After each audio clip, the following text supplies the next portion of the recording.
There is a moment in the life of an empath that almost no one around them will ever recognize, not because it lacks significance, but because it does not announce itself in ways people are trained to notice. It does not arrive with conflict or dramatic exits or final words.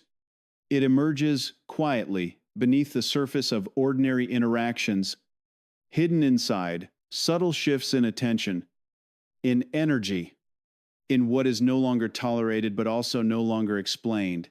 For years, he had been the one who could read a room before a single word was spoken, the one who could sense tension in posture, in silence, in the slight delay between a question and an answer.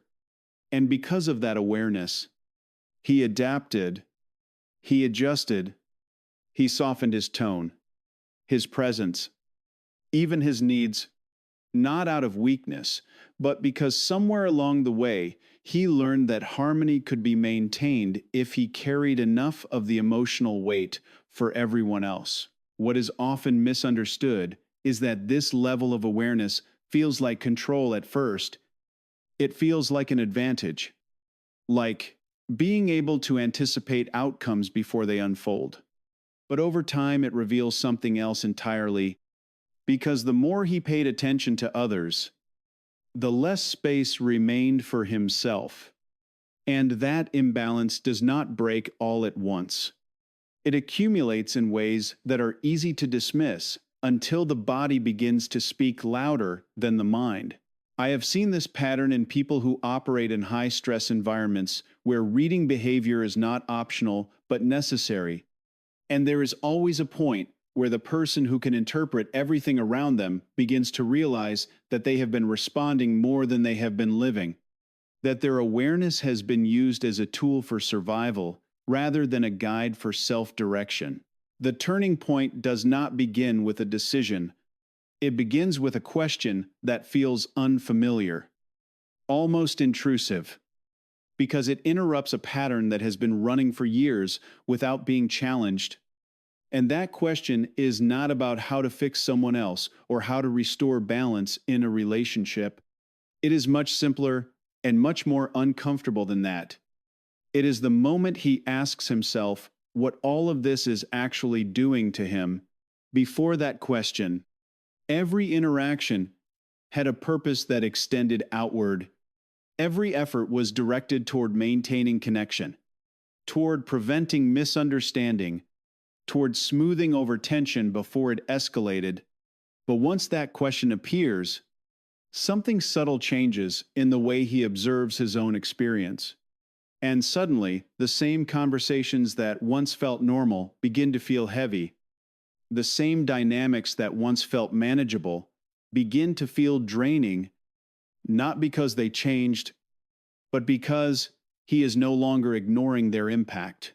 There is no immediate action that follows this realization, no confrontation, no clear boundary drawn. In that moment, just a quiet shift in awareness that cannot be reversed.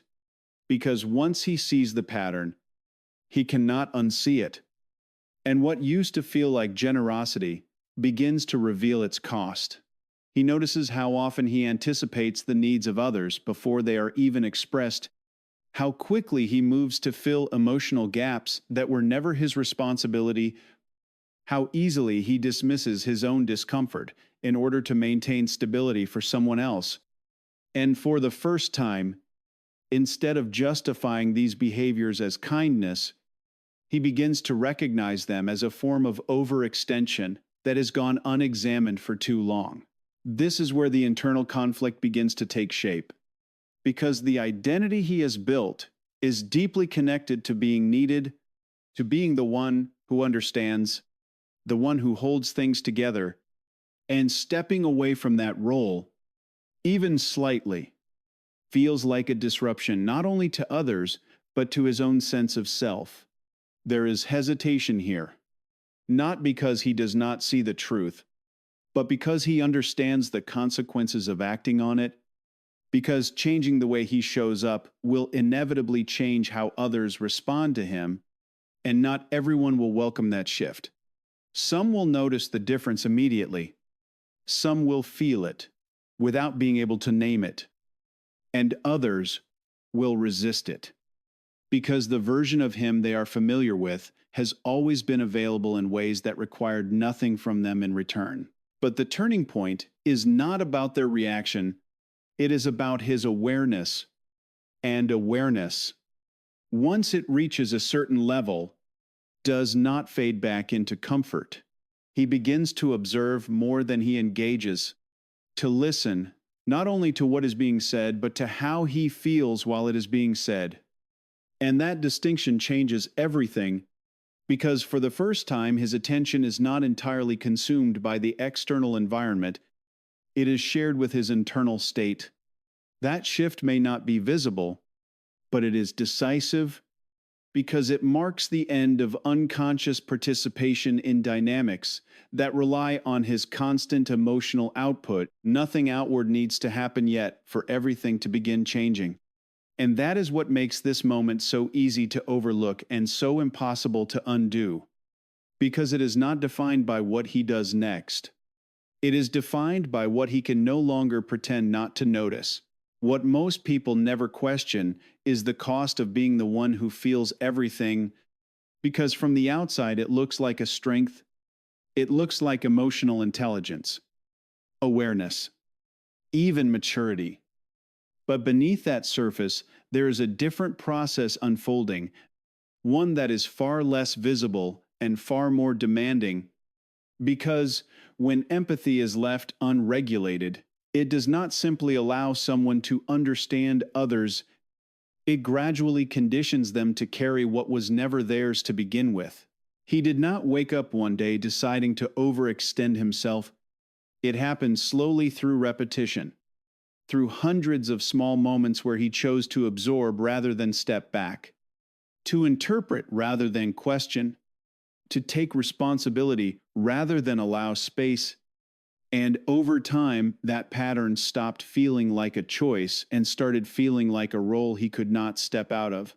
In the beginning, it feels natural, almost automatic, because his mind is constantly scanning for emotional signals, picking up on tone shifts, inconsistencies, the subtle tension that most people ignore. And once those signals are detected, something in him moves toward resolution, toward restoring balance, toward easing discomfort before it becomes visible. And that response is often praised, reinforced, even relied upon by others who benefit from not having to regulate themselves. I have seen this dynamic play out in situations where one person becomes the emotional stabilizer of an entire group, not because they were assigned that role, but because they responded faster, noticed more, and filled the gaps before anyone else even realized there was a gap to fill. And while that may look like leadership or care, it often hides a deeper imbalance where one person is doing the emotional work for everyone else. The problem is not empathy itself, it is the absence of limits. Because without boundaries, empathy turns into absorption. And absorption has a physiological cost that does not announce itself immediately. It builds quietly in the body, in the nervous system, in the way tension becomes familiar and rest becomes unfamiliar. He begins to notice that certain conversations leave him feeling heavier than they should, not because of what was said directly, but because of everything that was implied, everything that was left unresolved but still felt. And instead of recognizing that weight as something external, he internalizes it, processes it, carries it forward into the next interaction as if it were part of his own emotional landscape. This is where the distinction between compassion and responsibility becomes blurred, because feeling someone's pain is not the same as being responsible for resolving it. Yet for someone who has been conditioned to respond, that line becomes difficult to see. And once it disappears, every emotional signal becomes something to act on, something to manage, something to fix. He starts anticipating needs before they are expressed, adjusting his behavior to prevent reactions that have not even occurred yet. And in doing so, he stays one step ahead of discomfort, but also one step removed from his own experience because his attention is always directed outward, always engaged in maintaining equilibrium that depends entirely on his presence. Over time, the consequences become harder to ignore, not in dramatic breakdowns, but in subtle, persistent signals that something is off. Fatigue that does not resolve with rest. Mental loops that replay conversations long after they have ended. A quiet sense of depletion that cannot be explained by any single event, but is clearly tied to repeated exposure to emotional intensity that he continues to absorb without filtering. Neuroscience would describe this as a nervous system that remains activated for too long. One that does not fully return to baseline because it is constantly preparing for the next emotional demand. And while he may not use that language, he feels it in his body, in the way stillness becomes uncomfortable and silence feels unfamiliar. At some point, a realization begins to take form, not as a sudden insight, but as a pattern that becomes impossible to ignore, because the same dynamics produce the same outcomes, and no matter how much effort he puts into understanding, adjusting, or supporting, the underlying imbalance remains unchanged. He starts to question whether his empathy is actually creating connection or simply sustaining situations that rely on his willingness to overfunction, and that question introduces a level of awareness that disrupts the automatic nature of his responses. Instead of moving immediately to fix or soothe, there is a pause. And in that pause, he begins to notice something that had always been present but rarely acknowledged. The cost, it is not just emotional, it is cumulative. It affects how he thinks, how he feels, how he relates to himself when no one else is around. Because carrying what does not belong to him does not disappear when the interaction ends, it lingers.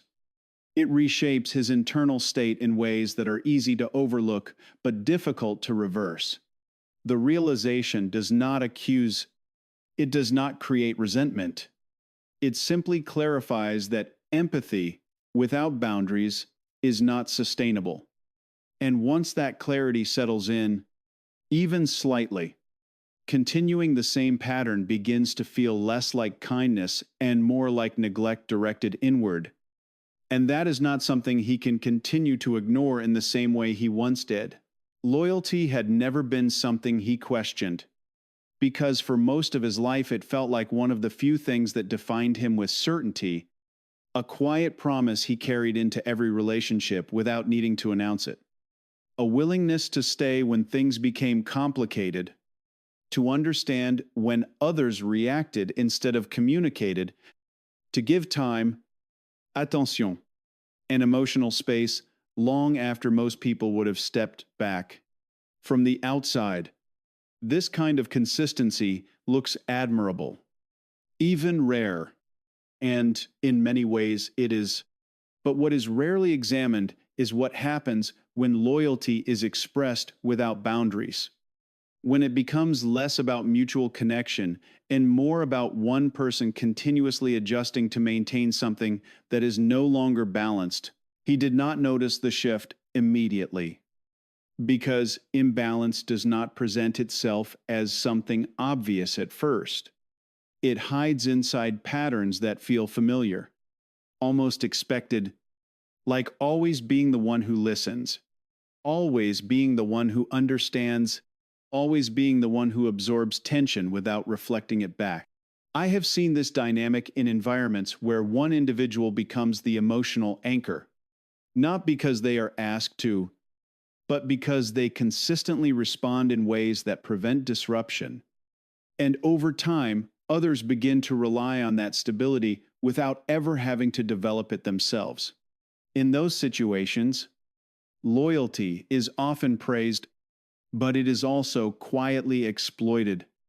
Not always intentionally, but predictably. The realization begins subtly, through observation rather than confrontation. Because once his awareness has shifted, he starts to notice how often his presence is expected but not reciprocated, how easily his availability is assumed while his own needs remain unaddressed, not because he never had them, but because he rarely expressed them in ways that required others to respond. There is a difference between being dependable and being taken for granted, and that difference becomes clearer when he steps back just enough to see how the dynamic functions without his constant input. At first, redefining loyalty feels uncomfortable, almost disloyal in itself, because it challenges an identity that has been reinforced over time. And there is a part of him that resists this shift, not because it is wrong, but because it disrupts what has always felt right. He begins to question whether staying through everything is truly a sign of strength, or whether it has become a way of avoiding the discomfort of change. Because leaving or even pulling back requires a different kind of courage, one that is not measured by endurance but by clarity. This is where boundaries enter the picture, not as barriers designed to keep people out, but as guidelines that define what is acceptable and what is not, what is shared and what is held back. And for someone who has spent so much time operating without them, even the idea of setting limits can feel unfamiliar. He starts with small pauses, moments where he does not immediately agree, where he allows himself to consider whether something actually works for him before responding, and in those pauses, he begins to experience something that had been missing for a long time. Choice. Choice changes the entire structure of his relationships because instead of reacting automatically, he becomes selective, not in a way that is rigid or defensive, but in a way that is intentional. And that intention reveals who respects his limits and who resists them. Some people adjust without issue, meeting him at a level of mutual awareness that had always been possible but never required, while others react with confusion or subtle pressure, attempting to restore the previous dynamic where his role was clearly defined and beneficial to them. These reactions are not interpreted as personal attacks, but as information, data that shows him which relationships are built on reciprocity and which ones depend on his overextension. Gradually, loyalty begins to take on a different meaning, one that is not tied to how much he can tolerate or how long he can stay, but to how aligned a connection feels over time, how consistent the effort is on both sides, how safe it is for him to exist without constantly adjusting himself to maintain stability. He realizes that staying in situations that drain him does not prove depth. It reinforces a pattern where his needs are secondary, and once that understanding settles in, even slightly, continuing to give in the same way becomes harder to justify. There is no dramatic declaration that marks this change, no moment where he announces new rules or demands different treatment, just a steady shift in behavior that reflects a new standard, one where self-respect is not sacrificed in the name of connection, where presence is not guaranteed without reciprocity, and where loyalty is no longer measured by how much he can endure, but by how well a relationship can sustain both people, without requiring one to disappear for the other to remain. Letting go is rarely as dramatic as people imagine, especially for someone who has spent most of their life trying to preserve connection, because the instinct is not to walk away but to repair, to explain, to stay engaged long enough for things to make sense again. And for a long time, he believed that clarity could be achieved through communication alone, that if he just found the right words, the right tone, the right moment, the misunderstanding would dissolve and the connection would stabilize. I have seen this pattern play out in real interactions where one person continues to articulate their intentions with increasing precision, while the other continues to respond with the same inconsistency.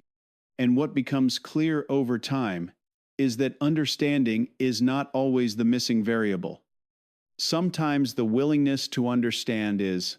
The shift into detachment does not begin with anger. It begins with recognition.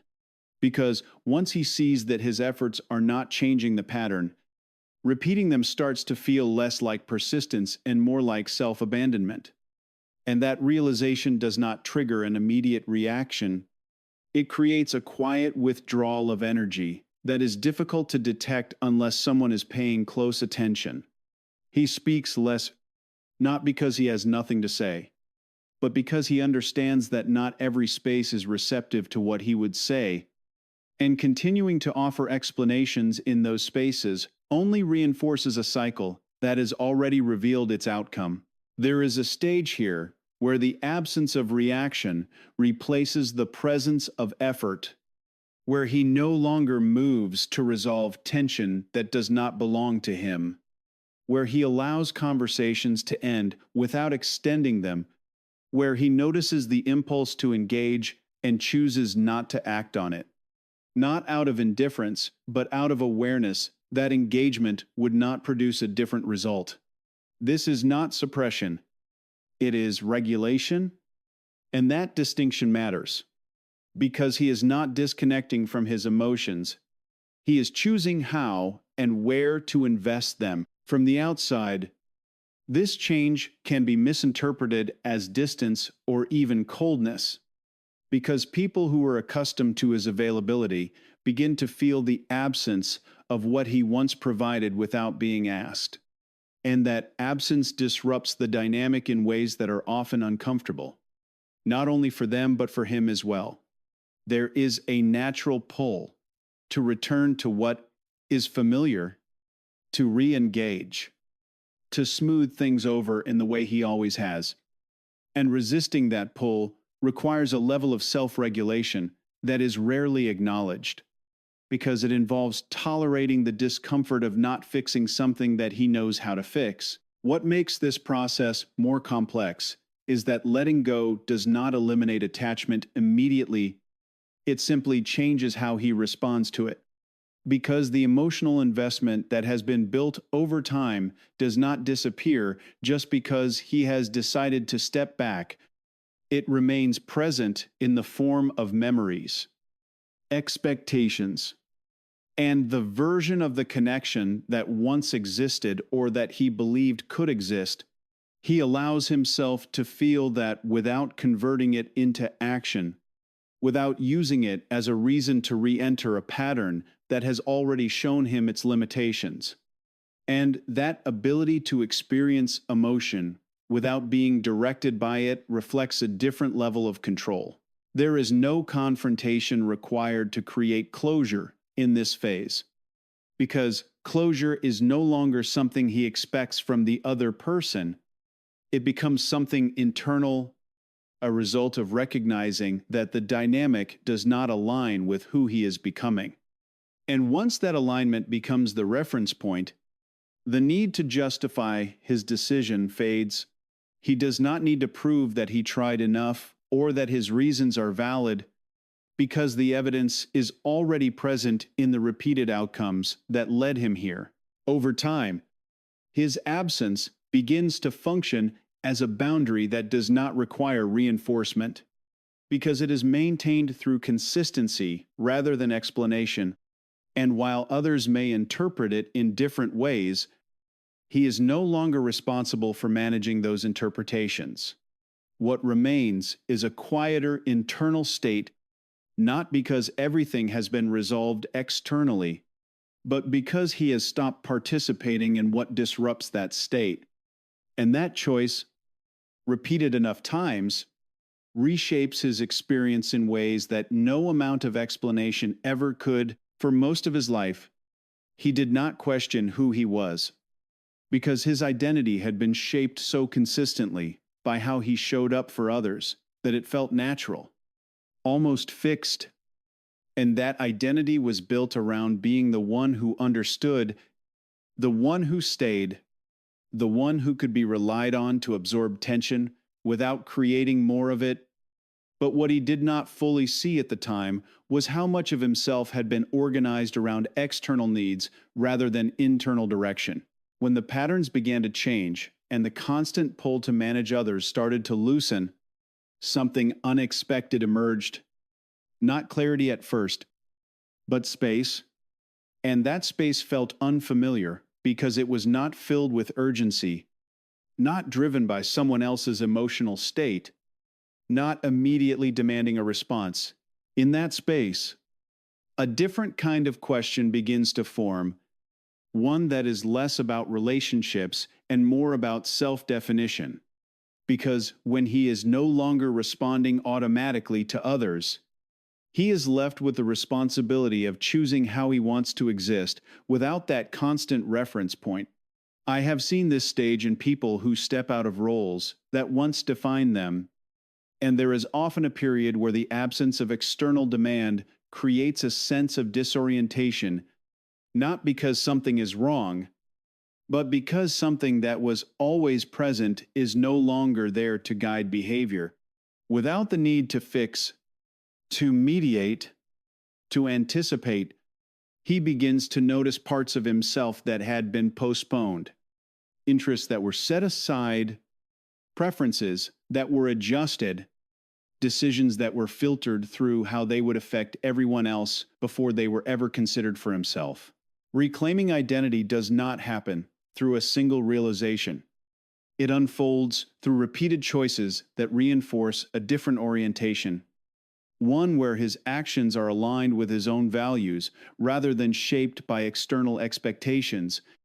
And this alignment begins with small things, allowing himself to prefer one option over another without justification, expressing a perspective without scanning the room for approval, choosing where to invest his time and energy based on what feels consistent rather than what feels required.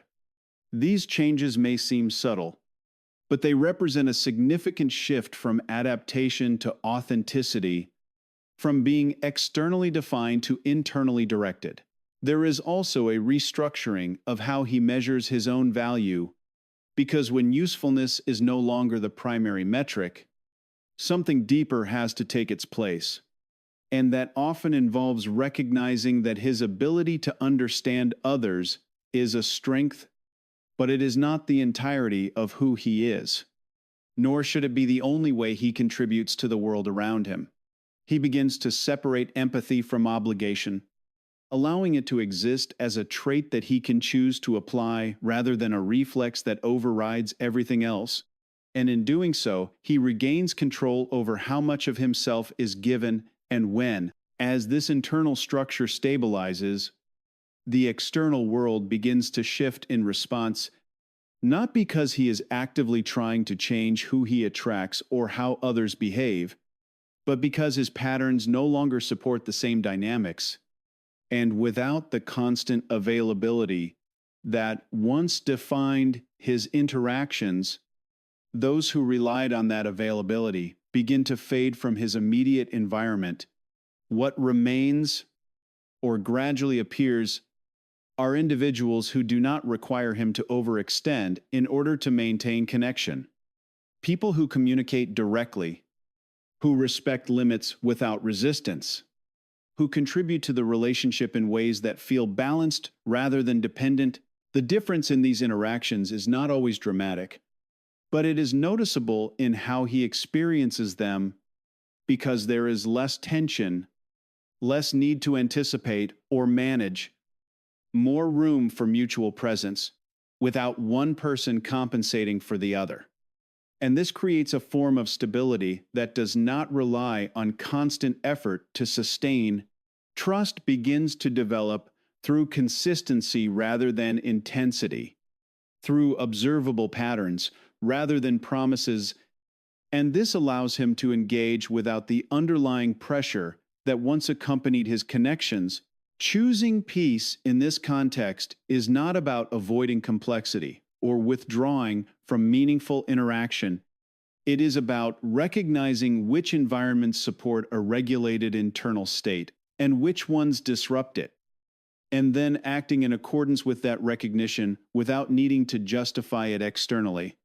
Alignment becomes the reference point for decisions, not in a rigid or absolute sense, but as an ongoing process of noticing what fits and what does not, what reinforces his sense of self and what erodes it over time. He does not arrive at a final version of himself, because identity is not static, but he reaches a point where his direction is no longer determined by the needs of others alone. And that shift changes the quality of everything that follows. Because instead of being pulled into dynamics that require him to disappear, he moves toward connections that allow him to remain fully present without compromise. And in that movement, there is a quiet sense of completion, not because the journey has ended, but because it is finally his to define,